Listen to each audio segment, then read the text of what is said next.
Okay, thanks everyone. Thanks Christine, and to our ESL interpreters. Thank you so much for being here. Hi everyone, it's nice to see you digitally. Thanks for coming to my session. There are 44 of us on the call right now, so if you have a question, let's use the chat. For some reason I miss your question in the chat, feel free to turn your mic and then let me know. But I am monitoring the chat, and our tech support are also monitoring the chat. So this session is only 45 minutes, so it's going to go by real fast. I hope to give you some good information and some concrete examples. My name is Adam Kieffer. I'm a teacher at the Hub Center in St. Paul. I'm also on the state distance learning team and involved with all the work that we do there. So this session is kind of entitled Teaching Essential Gmail Skills. And before I say what my opinion of essential Gmail skills are, I just want to talk about why I'm singling out Gmail. Just real quickly, obviously it's free to use. Obviously your data and privacy is the true cost of that free use, but Gmail accounts for 131 million email users in the US, which is about half the population in the United States, which is an incredible to think about. Babies don't use email. Yahoo and Outlook each have their own market share, but it's much, much less. 1.8 billion users worldwide, so you connect with people worldwide. And 30% of the market share worldwide. And 61% of younger people, and I imagine that number will continue to grow. So their market share is huge, for better or for worse, okay? But it's free, and it's a lot of people use the Google Suite. A lot of education organizations use the Google Suite. At the Hub Center, at my program, we use Google Classroom as our LMS, so it's kind of a must. And we also use Google Meet for our online classes, so it's also a must to have a Google account to join those. You can use a Google account to log into thousands of popular and educational websites, like Khan Academy, for example. If I click on that, you can see you can log in with Facebook, Apple, and of course Google. But Google's usually the biggest one you can log in with most websites. And finally, Chrome is the #1 browser used in the United States, and that's also made by Google. And so they're just built for integration. So that's why I'm landing on Gmail and excluding other emails. But of course, email skills that we learn on one platform should apply to almost all other platforms. Okay, so before I share my list of what I think are essential email skills, my slide is not moving here. There we go. Whoops, there it goes. I'd love to hear your answer to this question. Chat your answer. What are essential Gmail or email skills? Go ahead, just chat and answer, or 2 or 3. I don't care. I'd like to see them rolling. What's an essential email skill?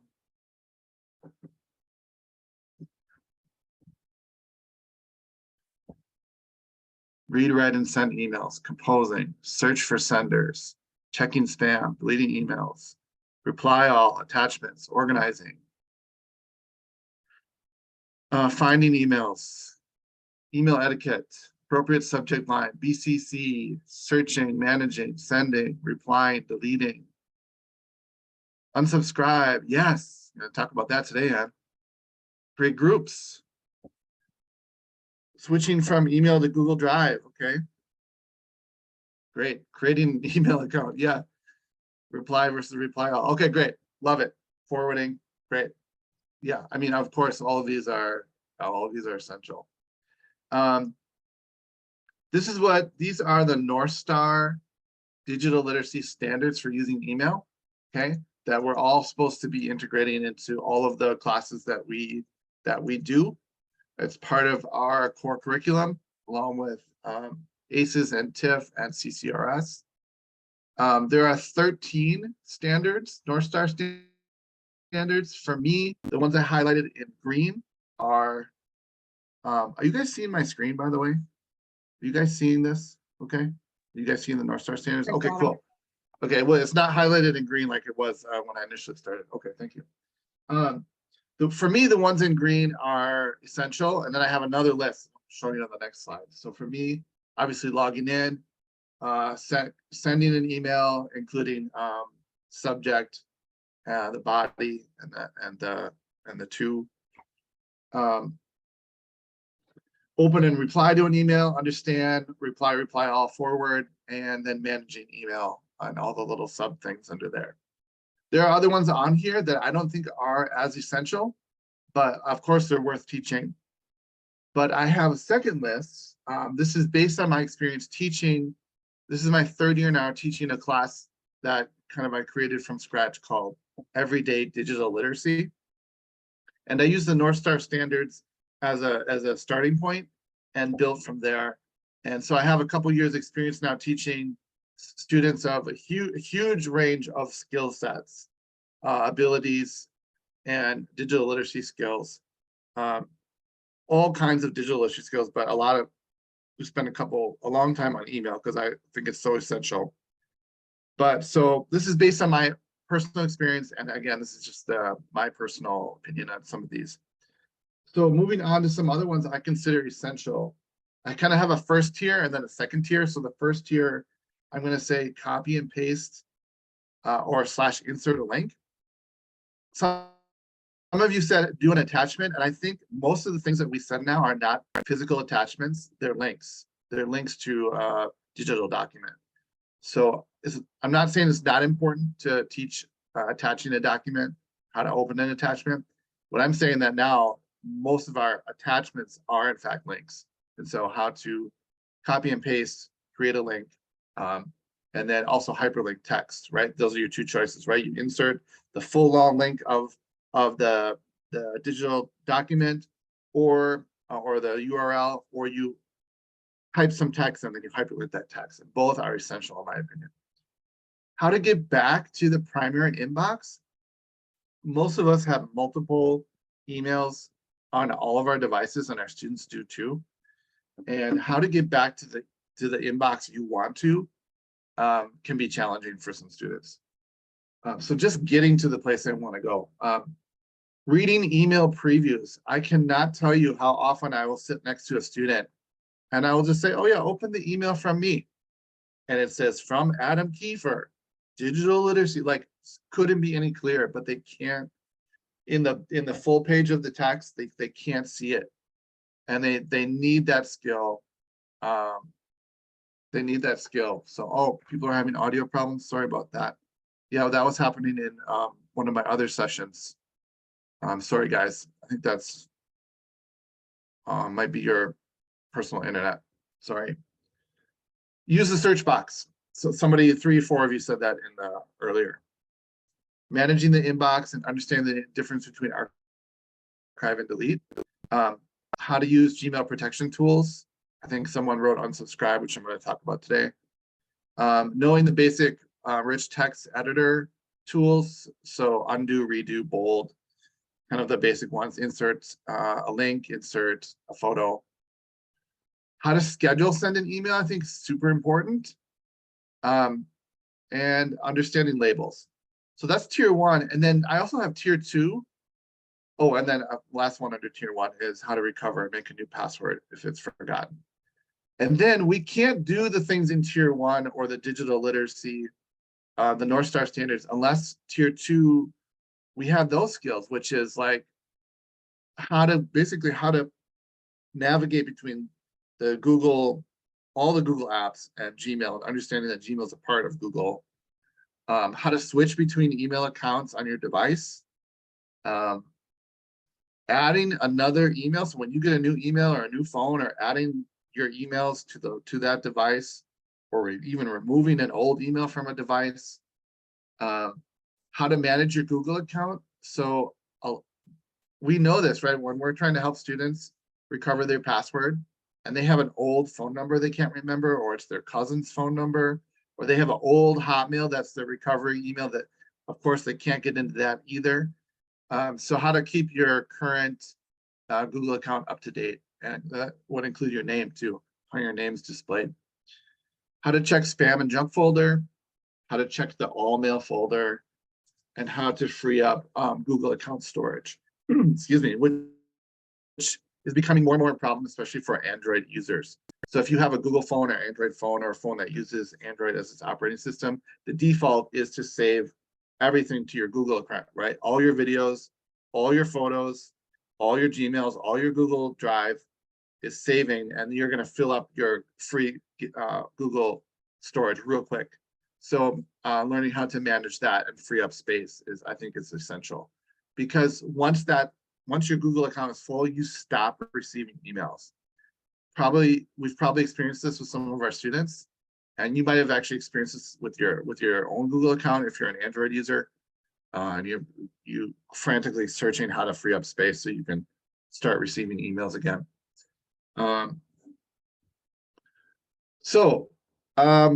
This is my gigantic list, okay? But again, this is something you can teach over several weeks, several months.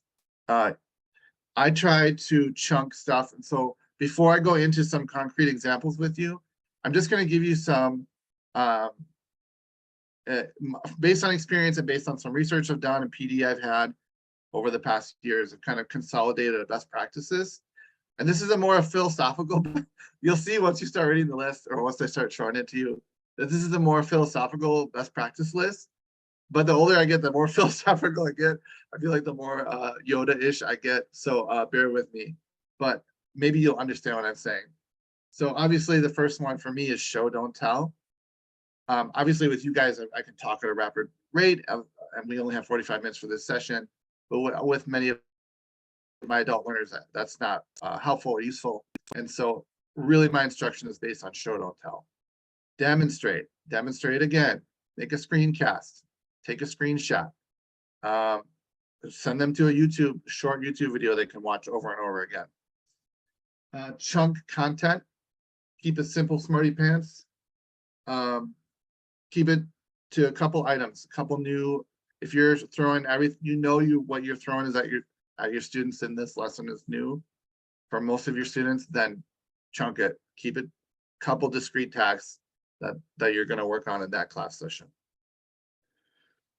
I love to say this to my kids and to myself. This is a mantra I use for myself and with all my classes, which is slow down, do it again. It's not meant to be mean. It's just meant to, this is a great way to learn. Let's slow down. Let's do it again. Let's see what happens. This is another mantra, making mistakes is how we learn everything.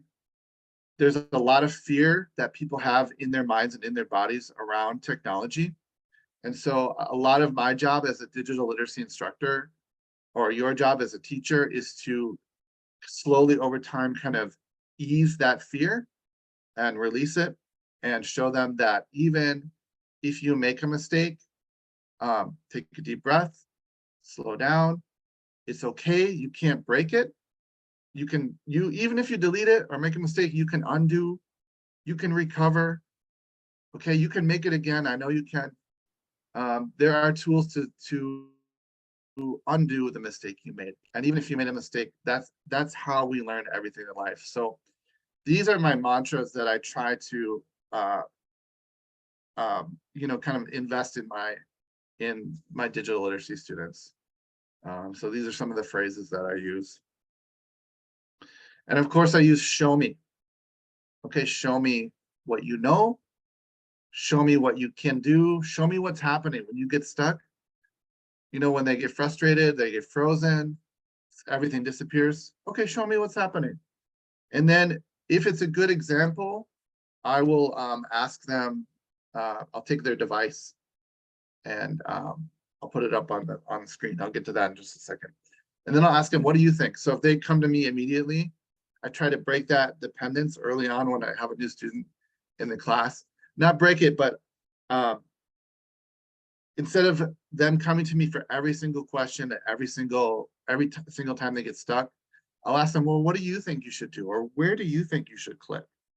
And I might come to their computer and just kind of point at an area, or ask your classmate right next to you, what do you think? Some other things that I do, you have to do for yourself. We all know this. It's know thy logins. And I tell them, put it in a notebook. Take a picture of it on your phone and save it to your favorites. And that's a skill I have to teach. On an iPhone, it's real easy. You just touch a heart and it's saved into your favorites folder. Your browser will often ask to save it for you, but sometimes students are using school devices, and so you don't want them to save it in their browser. So even teaching that is a skill, okay? Yeah, and then going through the forgot my password. That's a skill that I think is essential too. For everyone, whether they're L1 learners or L2 learners, taking the time to teach the language, the vocabulary, the phrase, to support their use so that they can feel confident and say that thing is called an icon. That is called the app menu. That is reply all. That is the share button. All the things that we take for granted, having the language to speak it, write it, read it is powerful. So take the time to teach it. Try to plan your in-class activities with options. You'll see this in a moment when I give you a little demonstration. The way that I try to do this with digital literacy is I'll have a discrete set of tasks that I want everybody to try to complete. And then I'll add on 1 or 2 more for those who are more advanced, who can, if they finish quickly, they can go on and do that. So that's just one way to differentiate, to allow for varying skill sets. And then I'm sure that we all do this. If one student's totally stuck and you have a big class, I'll try to pair them with an advanced student so they can watch the advanced student do the work or be mentored by the advanced student in a discrete sense. I love when I really ask students to bring their own device. And then for those who don't have one, or they forgot to bring their power cord, we have some Chromebooks at school that I always have ready for students to use in class too. I have what I use. So I have an iPhone and I have my laptop that I'm using right now is a Windows laptop. So I have something called Reflector. Reflector is just a cheap software that sits on my computer. Let's see if I can show you real quick. Down here, it's just an app that sits on your device. And with this, as long as I'm connected to the same Wi-Fi, I can pull down on my iPhone and connect. I'll just do that real quick. If you have 2 Apple devices, they talk to each other so that the software is built in. So now here, let me grab my iPhone. Are you guys seeing my iPhone? Or is it not showing? Can you guys see it? Okay, cool, great. Yep. So to connect using Reflector is this app. It's built into the iPhone or iPad. It's a mirroring app. When you pull down your widget screen from the right side, so if you swipe down and you push this button and you have Reflector open, they can talk to each other. So now I can show you my phone live. This is my phone right now. So that's essential in my opinion. If students have iPhones, I can just grab their iPhone, of course, with their permission, and bring it up and show the students the problem they're having, right? So if they suddenly translated their phone into Vietnamese and they don't know how they did that, well, we might stop, Google that together, and then solve it together in a way that the students can see it happening live. Okay, so that software is called Reflector. If you're using Apple devices, you just use AirPlay. Or if you're in a classroom with a projector, you need to have an Apple TV device that you can connect with. Otherwise, just an HDMI cable. But for me, this is an essential software that I use every day. Almost every day I teach, in fact, no matter what the class is, but it's especially my digital literacy class. You can also connect Android phones to Reflector, but the Android phones, the way that they connect are different according to different models. So some phones, it's easy to, like, you just swipe down and the button is there to connect, and some you have to turn it on. So Android's a bit more complicated to connect, but you can do it, and I have done it successfully. Okay, I'm gonna turn off my phone for a second here. Okay, stop mirroring. There we go. Okay, so that's called Reflector. I have it linked there. Ask your school to buy it for you. It's on your computer. It's not on your phone. Okay. Let me go back to slideshow here. We went through all this. Oh yeah. Integrate North Star. Start with North Star. Yeah, Danielle, I think it was 20 bucks. It goes on sale every couple months for 15 or 10 bucks. I think when I bought it, it was 15. 20 bucks well spent. Ask your school to buy it for you. Well spent. North Star online curriculum is available to you at no cost. Yeah, thank you, Susan. I didn't want to chat it out because I don't want you to leave. I'm being selfish and I want you to stay with me. But yes, thanks, Susan. Sorry, Adam. That's okay. It's fine. It's fine. It's fine. It's fine. Go. You're adults. Go check out the website. Come back. North Star is the best place to start. The curriculum there is great. You'll probably quickly find that you will want to add to it and supplement it, and that's what I do and what I did. But start there. Don't reinvent the wheel from scratch. Start with the North Star standards. Start with the online curriculum. It's available to you. If you don't know how to access it, then on the last slide I'll show you my resources. I have the North Star support email. Just email them and say, hey, how do I get started? I don't know how to do this, or ask a colleague at your program or your admin or whatever. Okay, a lot of talking, a lot of words on my slides. So now what I'm going to do is I want you to do something with me. I want you guys to pretend you're adult learners, which you are. What I'm going to do is what I will do in my class. So first I'm going to show you some slides. Then I'm going to show you the skill. And then I'm going to set you loose to try it out. Okay, so we're going to take about 6-7 minutes to do this. All right. So this is the steps that I wrote down as these are teacher steps. Okay, so I'm going to use a projector. You guys are seeing my screen. I'm going to show these slides. Then I'm going to go to my email, demonstrate it. Okay, and then I'm going to have you guys do it. And then I'm going to have you guys show me. Okay, obviously we're not in class right now, but you could just use the chat and say, yeah, I unsubscribed, or I saw the unsubscribe, or whatever. Okay, so I'm taking this digital literacy standard, which is how to unsubscribe from emails, which I think is an essential skill. Because as you guys know, if you guys have ever had the opportunity to look at your students' inboxes, it's a mess. Guaranteed 9 out of 10, unless they just open a Gmail account. It is a mess. They've got 10,000 Facebook, WhatsApp, TikTok updates. They've got the job. They've got the job website that sends them 5 times a day. Here's a job, 100 miles away from you. You know what I mean?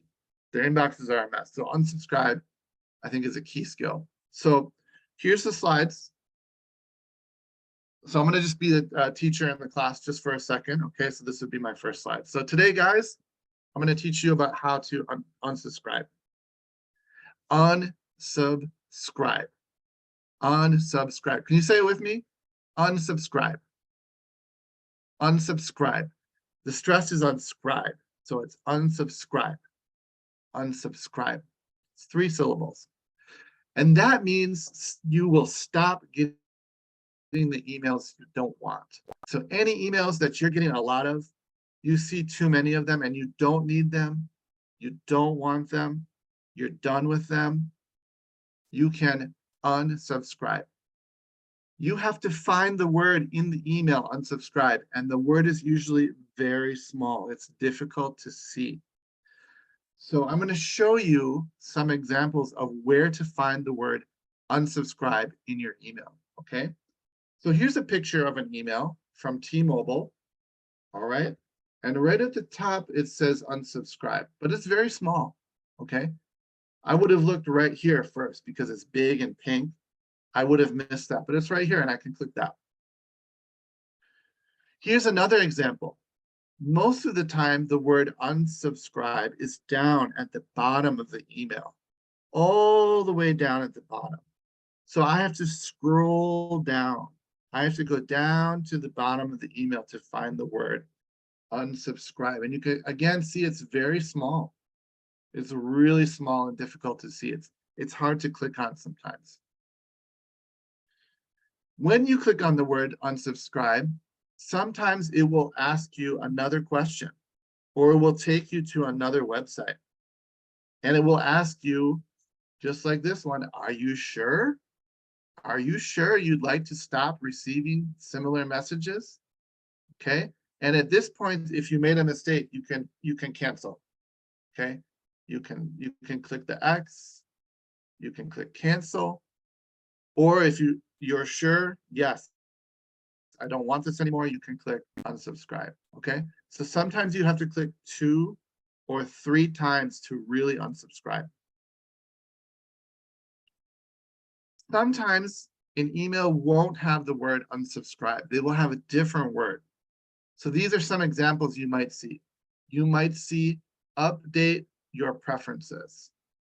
And your preferences means what you like, what you want, what you don't want.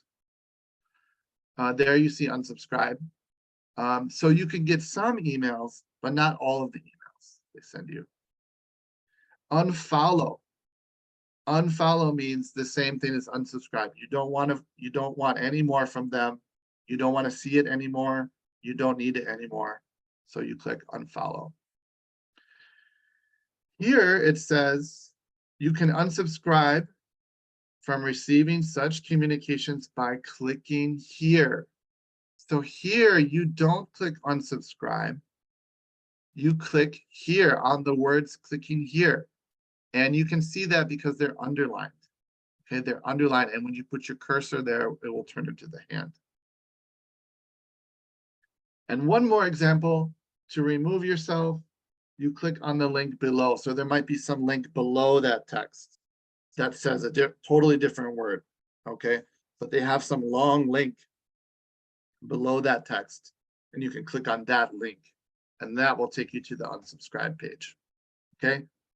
So 90% of the time you will see unsubscribe, but sometimes it does not say unsubscribe. Sometimes it says these other things too, okay?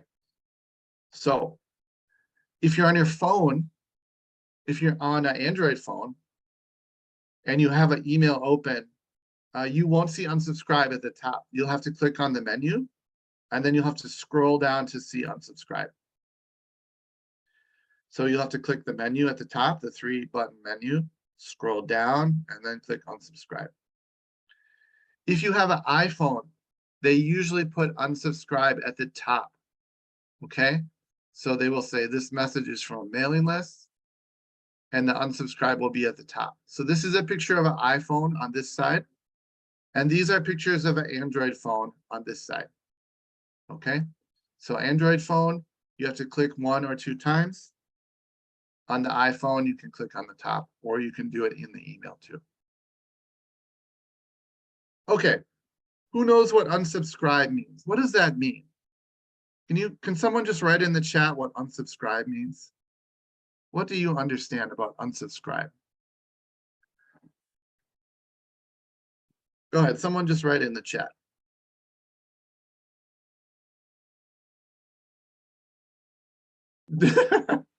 Someone wrote to find peace of mind. Stop. Good. No longer subscribing. Great. Okay, thank you guys. Yes, this is great. Great. Okay, so I feel like you guys understand. That's great. Thank you so much. Okay, so now I'm going to show you my email. Okay. And I'm going to go to actually my other email. Give me 1 second here. I forgot to have this ready. I apologize. This is real teacher life though here, right, guys? Let me get him into my personal email. Okay, give me a second to find one.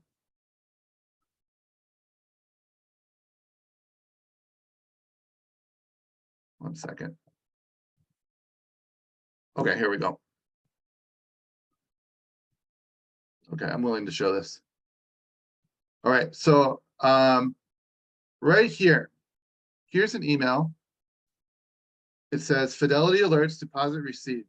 Can you guys find the word unsubscribe on this screen? Can you find the word unsubscribe? I'll make it a little bigger for you.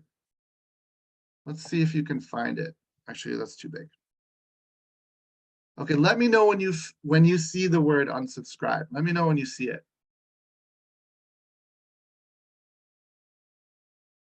Yeah, okay, some of you have found it. Great.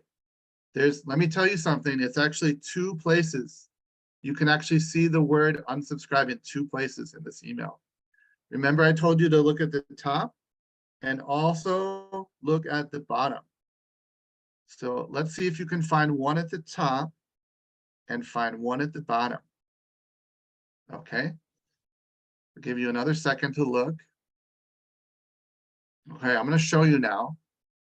The first one is right at the top here. Okay, right here. It's very, like I told you, it's very small. It's difficult to see. And there's another one at the bottom. Okay, so I'm going to click unsubscribe. We're just going to see what happens. Okay, so it popped up with a little window. It said, are you sure? Are you sure you'd like to stop? Okay. Actually, I want to keep this, okay, because this is from my one of my banks. I want to keep this one. So I'm going to hit cancel. But if I didn't want it anymore, I would have to click here, unsubscribe. So again, I would have to click unsubscribe here. That's 1 click. And then I would have to click unsubscribe here. That's 2 clicks. I would have to click 2 times to unsubscribe from this email. Okay. So usually it's not just 1 click. But again, I'm going to cancel because I actually want to keep this one. All right. Now it's your turn, guys. Go to your email. Go to your Gmail. Try to find some email from some company. Okay. Open the email and I want you to look for the word unsubscribe. Okay. If you don't want an email from that company, click on unsubscribe. Okay. And then show me when you've unsubscribed. Show me what it says after you click unsubscribe. Okay, if you have time, you can do it on your phone or your computer, or you can do it with another email. But I want everybody to unsubscribe or try to unsubscribe from one email. Okay, so guys, right now, I want literally, go ahead, go to your email, go on your phone, go on your laptop right now, open a new tab. I'm being serious, go ahead. I want you to take 30 seconds, a minute, and actually do this, okay? Unsubscribe from something you've been meaning to unsubscribe from. And then obviously we're not in person. Okay, I'm taking off my teacher hat, putting on my PD hat for a second. Obviously I can't go around and see that you're unsubscribing. But if you unsubscribe, you actually unsubscribed, why don't you put like a thumbs up in the chat or just type unsubscribed. Let me know that you did that. I'm going to give you a minute or 2, okay? If you have a question about these instructions, let me know. I'll help you. I'm here.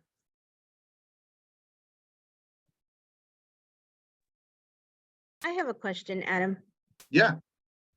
So what about this warning when you get all the spam email and they say don't unsubscribe because that lets them know that you're a live person and they may continue to send you stuff or share your information? Yeah, that's true. That was great. I was going to talk about that. That is true. That can happen. Typically, those are one-off emails. Like those are not from legitimate companies. Like T-Mobile is not going to send you if you unsubscribe, or like InfoSeek is not going to keep sending you 100 more emails. So generally what I say to students, if that question comes up, is that if you're getting a lot of these emails from the same company, it's better to unsubscribe because it's still gonna, even at the risk of them verifying your email is real, they still have to follow the law and listen to your unsubscribe. So it is a small gamble, but generally speaking, if your inbox is being flooded by something, it's a legitimate company that actually has your email and knows your email is real. So it's worth doing.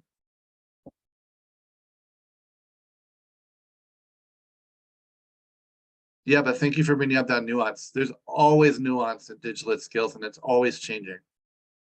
Yeah, okay, so many of you gave me a thumbs up. Many of you sent up subscribe. Somebody sent me a screenshot. Awesome. Thanks.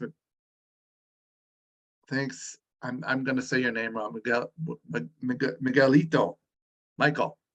Thank you. That's awesome. How did you make that cool little pink arrow on there? That's awesome. Okay, great. Looks like most of you have done it. Okay, screenshot on the map, but that cool, that little awesome, the curved arrow is like super cool. So again, I'm trying to differentiate this skill, right? So I have steps 1 through 6 for everyone. And then I have step 7 for those who maybe want to go do one on their phone if they're using a computer, or if they're using a computer, go do it on their phone, or do it to another one, or do it to 3 or 4. Once people find this superpower, they're like, holy cow, yes. No. Again, the power of this is not obvious. It won't be obvious until their inbox starts chilling out a little bit, right? They realize, okay, they're not getting 25 emails a day from companies.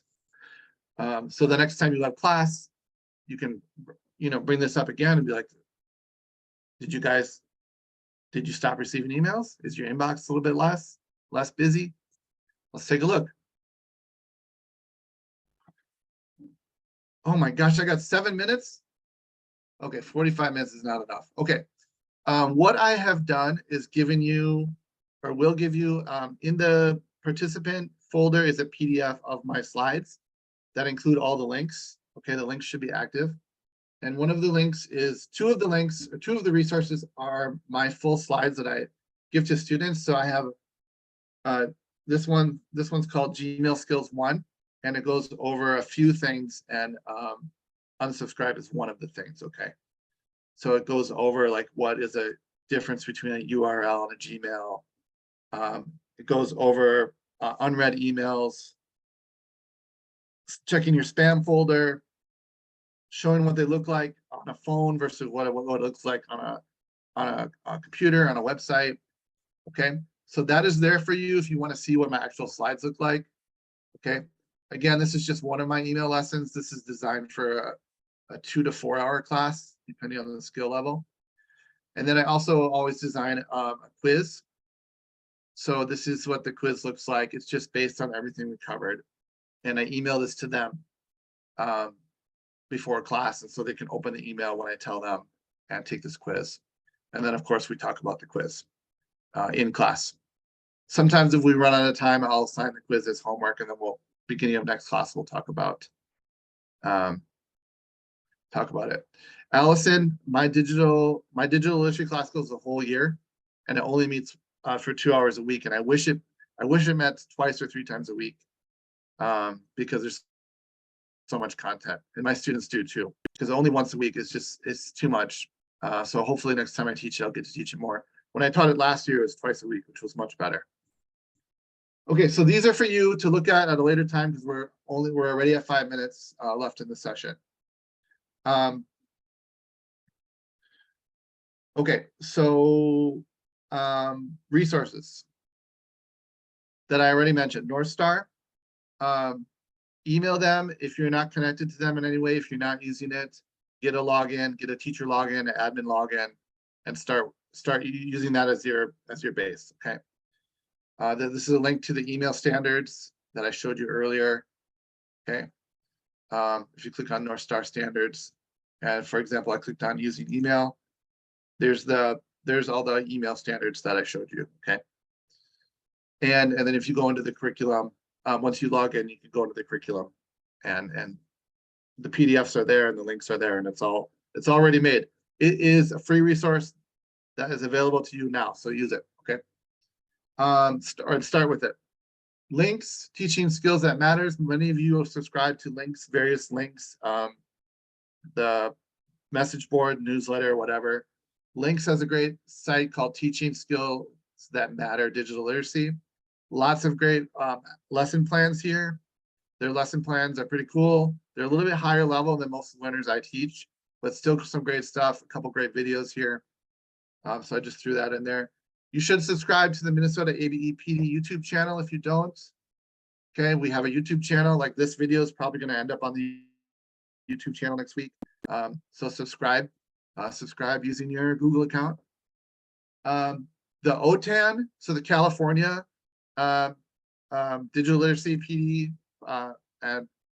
is called OTAN, and they have their own YouTube channel, and their YouTube channel is awesome, and I refer to it all the time. And they have their stuff organized by playlist. So for example, if you're teaching Google Tools, they have a 27 video playlist about teaching Google Forms, Google Sheets, Google Docs. And it's just a great way to be like, okay, how do other people do this? Oh man, great. I've used this so many times. I just watched the videos on 1.5 speed.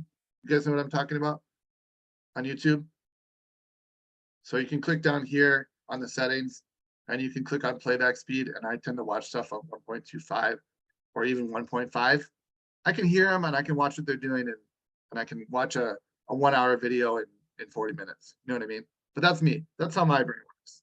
Maybe you want to watch it at a slower pace. It's fine. I'm just showing you in case you don't know. I show students this all the time, my ELL students, because it's great for them to watch a lot of videos at 0.75 speed, because then to us, it feels kind of slow. But for a lot of ELL students, it feels good. Like it feels manageable. Okay. So anyway, 3 minutes left. Again, the links to my email lesson slides are here, and the link to my quiz for that lesson is also here. It's 12:59. I have seen some chats come in. I'm going to stop. Some good questions. Is your whole year closed enrollment? No. It's open enrollment, so students can start new every month. And it's a challenge, but that's the ABE. I think we're used to it. So I try to keep my lessons within the 2 hour framework or a 4 hour framework. And then sometimes we have to go back and revisit stuff. If I get a whole huge cadre of new students, I'll have to go back. And sometimes repeating something's not that bad, right? If you've got a class of 15 students, 13 are new, it's worth sometimes going back and, reviewing things. It really doesn't hurt. Okay. Thank you for listening to me. Thank you for attending. I hope that you check out the resources I put in there. I think some of you will benefit just from seeing how another teacher puts their slides together. I depend heavily on screenshots of my real stuff. Obviously, I don't put anything like super personal up there, but it's just helpful to have real examples. And thank you for coming. It's 1 o'clock. We'll probably end the recording now, but if anybody wants to stay on for a couple questions, I will stay on with you.